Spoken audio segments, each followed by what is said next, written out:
ሰላም ውድና የተከበራችሁ ቤተሰብ እንዴት ቆያችሁ? ደህና ናችሁ? ሰላማችሁ እዚህ ትበልል እያልኩኝ እንግዲህ ዛሬ ወግ ደርሷታል። ፍቅር ተጠልፋለች ማለት ነው። ተወሰደች፣ ጠልፎ ወስደዋታል ማለት ነው ዳይመንድ። ለማንኛውም መልካም ጉዞ ብለናታል ማለት ነው። ፍቅር የአደይ ድራማ ቀጣዩ ክፍል 33 እንግዲህ ተለቁልናል ማለት ነው። ውድና የተከበራችሁ ቤተሰብ አደይ ያው ባለፈው ራሷን አዙሯት ወርቃ ነበር። እንዲሁም ደግሞ እና ዳይመንድ እየጠበቀው ነበር መንገድ ላይ ማለት ነው። ነገር ግን ክፉ አላሰቡባትም። አዙሯትም ስለነበር ንጉስም ምንም ሌላ ነገር እንትን አላለም። ቤታቸው ወሰዱ። ከዛ በኋላ ግን ፍቅር የአደይን ደሞዝ ለዳይመንድ ሰጥታ እንዳስመሰከረችው ደሞዟ እንደሆነ አደይ ነግረዋለች ለዳይመንድ ማለት ነው። ዳይመንድ ይሄ ሲሰማ ግን በጣም ነው የተናደደ። እንዴት ያንቺን ደሞዝ ሳትከፍል እስካሁን ድረስ ብሎ በጣም ተናዶባታል ማለት ነው። እና በተራዋ ደግሞ ዛሬ እንግዲህ ፍቅር ተጠልፋለች እላችኋለሁ። ዳይመንድ ውስድ አድርጋት እናገላግለን። አቤት የሌለ በለው እስኪ ፍቅር ተጠልፋለች፣ ፍቅር ተወሰደች ምናምን የሚሉ ኮመንታተሮች በጣም አስቃቸውኛል ግን ማለት ነው። እና እንግዲህ ባለፈው ጊዜ አደይ ተመስክሮባት ነበረ ማለት ዳይመንድ ያው የአደይ ናት ይሄን ብሎ ያደረገችው ብሎ ነው ፍቅር ገንዘብ ከፍላው እንዲመሰክር ያደረገችው ማለት ነው። እና ይሄ ብር መቼም ምንም የማይሰራ ነገር የለም። ብዙ ነገሮችን ይሰራል፣ ብዙ ነገሮችን ያደርጋል። የምር ገንዘብ ካለ በሰማይ መንገድ አለ ይባላል እንዴ አነጋገር ላይ ዳሱ። እና ስለዚህ በገዛ ደሞዟ በገዛ ብሯ ነው ዳይመንድ መጥቶ እንዲመሰክርባት ያደረገችው።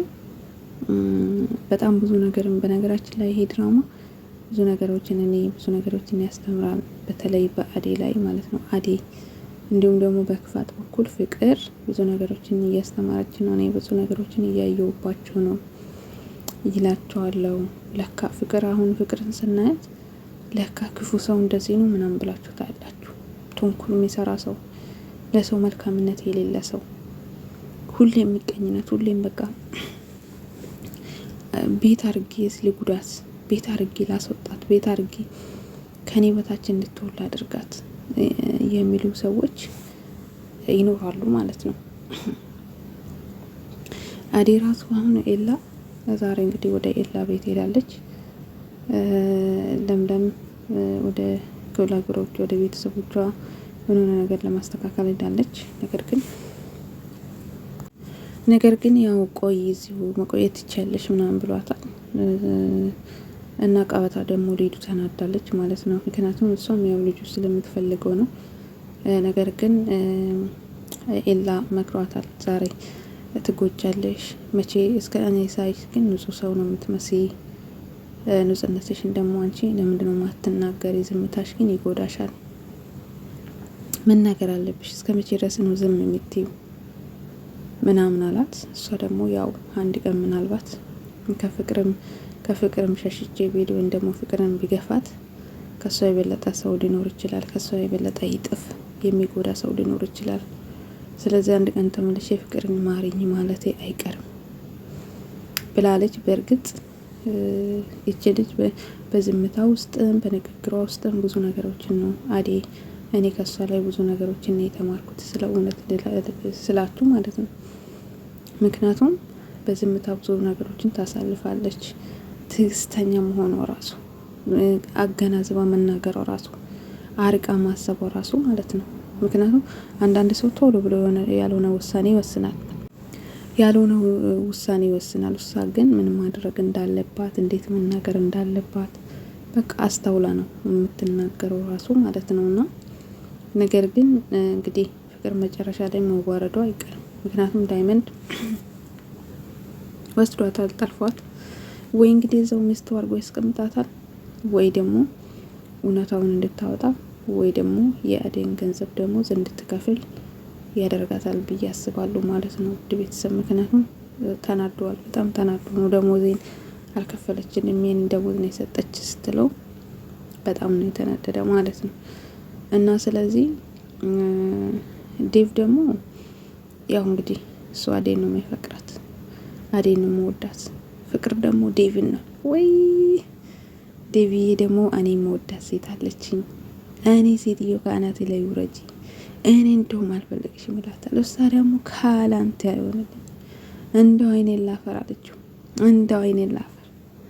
ዴቪዬ ደግሞ እኔ እንግዲህ ልቤ ውስጥ የገባ ሰው አለ፣ ልቤ ውስጥ አዴ ያለች፣ ምን ላድርግሽ? እኔ ሊሆንሽ አልችልም። በነገራችን ላይ አንዳንድ ጊዜ ለካ ልብ የሌለበት ቦታ የውሸት እንኳን አፈቅራለሁ ማለት አትችሉም፣ አትይሉ።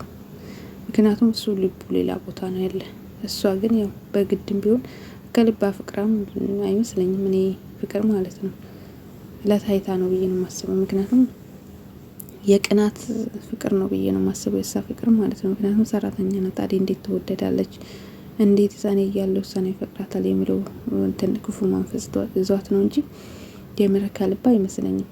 እና እንግዲህ እሱ ቁርጡን ነግሯታል። ዛሬ በርትስስ አርጋ ወይኔ አውርዳ ምናምን ነገር አይኑና ስራ በቃ ሰርፕራይዝ ስትለው ይህ ምን አላትና ነገራት። የመጨረሻ ማለት ነው እኔ ሌላ ሴት አለች ልቤ ላይ የምወዳት ተይኝ ብለዋታል ማለት ነው። እና ጭራሹን ሊዱ ከኤላ ቤት መታ አዴ እዛ ናት ምናምን ስትለው ላጥ ብሎ ነው ሄደ ኤላ ቤት ማለት ነው።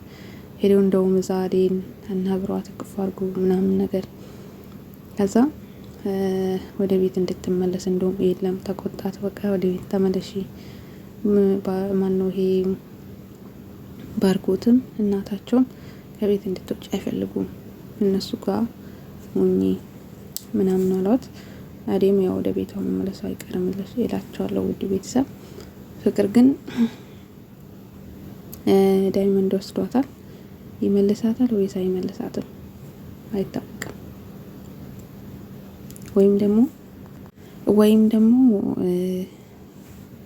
ያው እውነታው አዴ ምንም ጥፋት እንደሌለባትና የልጁንም ሀብል እንዳልወሰደች ወይ ያን ትናገራለች ወይ ደሞዟን ትሰጣለች ወይ ደግሞ ያው ሚስቱ አድርጎ ያስቀምጣታል ማለት ነው ዳይመንዶ። እና ይሄን ይመስላል እላቸዋለሁ ውድ ቤተሰቦቼ። የሚቀጥለው ደግሞ ምን እንደሚሆን ሊዱም ደግሞ በር ተቆልፎባት እሷ እየጨፈረች ነበር እናቴ ምንም አለም 9 ነው ብላ ማለት ነው። እቺ ጎዶሎ ደግሞ ያው ስልኳን ወስዳ ስልኳን እዛ ደረጃ ላይ ተቀምጣ ነበር። ዴቭ ይደውልባቸው አያነሱም። በር ዘግታ ወጣለች። በሩንስ ማን ነው የሚከፍትላቸው? ሉዲስ እንዴት ነው የምትወጣ? ያው ዴቭ ይመጣል ይመስለኛል። ዴቭ መጥቶ ገብቶ ከእህቱ ላይም ከከፈተ ስልኩንም እዛ ያገኛል። ከዛ ያ ፍቅር የለችም እና ይሄን ይመስላልላችኋለሁ ውድ ቤተሰቦችዬ። አንዳንድ ጊዜ እንግዲህ አሁን ለምሳሌ ተንኮል የሚሰራ ሰው ፍቅር አሁን ፍቅር ራሱ ፍቅር የምሰራቸው ነገሮች ራሱ ብዙ ነገሮችን ያስተምራሉ። ለምሳሌ ይሆን ብሎ የሆነ በቃ የሚቀኛ ሰው እናንተ እንድታድጉ እናንተ ትልቅ ቦታ እንድትደርሱ እናንተ ደግሞ የሆነ ሰው ቢወዳችሁ ያ ሰው እንዴት ይወዳታል የሚል ጥላቻ ያላቸው እንዲያልፍልሽ የማይፈልጉ ሰዎች አሉ። እና ክፉ ሰው ማለት ነው። ክፉ ሰው በቃ ለካ እንደዚህ ነው እንዴ ክፉ ማለት ትላላችሁ። ክፉ ሰው እንደዚህ ነው እንዴ፣ ክፉ ሰው እንደዚህ ነው፣ ቅናት እንደዚህ ነው እንዴ ምናምን ብላችሁ እንድታስቡ ያደርጋል። ፍቅር የምትሰራቸው ስራ ስትመለከቱ ማለት ነው። እንዲሁም ደግሞ አዴ የምታደርጋቸው ዝምታዎች፣ ትዕግስቶች ምናምን ስታዩት ደግሞ አቤት የትዕግስትም ልክ አለ ትላላችሁ። አንዳንዴ ደግሞ በለው ትዕግስት ያስፈልጋል ልክ እንደ አዴ ትዕግስት ትላላችሁ። አይ እንግዲህ ትዕግስት በዛም ጦሩ አይደለም የምትሉበትን ቦታ አለ እና አንዳንድ ጊዜ ዝምታም ሲበዛ ደግሞ ያስደፍራል። አይ አንገት ደፍተውም ነገሮችን ማሳለፍ መልካም ነው ትላላችሁ። በቃ አዴ ውስጥ ብዙ ነገሮች ናቸው ያሉት ማለት ነው። ብዙ ነገሮችን መመልከት ትችላላችሁ ማለት ነው። ዝምታስ ምንድነው? ትዕግስት ማድረግ ውስጥ ምንድነው የሚለው ነገር፣ ጉዳቱስ ምንድነው፣ ጥቅሙስ ምንድነው የሚለውን ነገር እንድታዩ ነው የሚያደርገው ማለት ነው። አዴ የምታወናቸው ነገሮች ናቸዋለሁ ውድ ቤተሰቦችዬ። ለማንኛውም ድራማቸውን በእኔ በጣም ወድጀዋለሁ። እናንተም ደግሞ ገብታችሁ ማየት ትችላላችሁ። እንደኔ ታዝባችሁ ወይ ደግሞ ትምህርት ነገር ወስዳችሁ ትወጣላችሁ። እና የተሰማችሁን ነገር እዚህ ኢንቦክስ ላይ ኮሜንት ላይ ኮማመቱ እላችኋለሁ። ውድ ቤተሰቦች የምወዳችሁና የማከብራችሁ ሰላማችሁን ያብዛልኝ።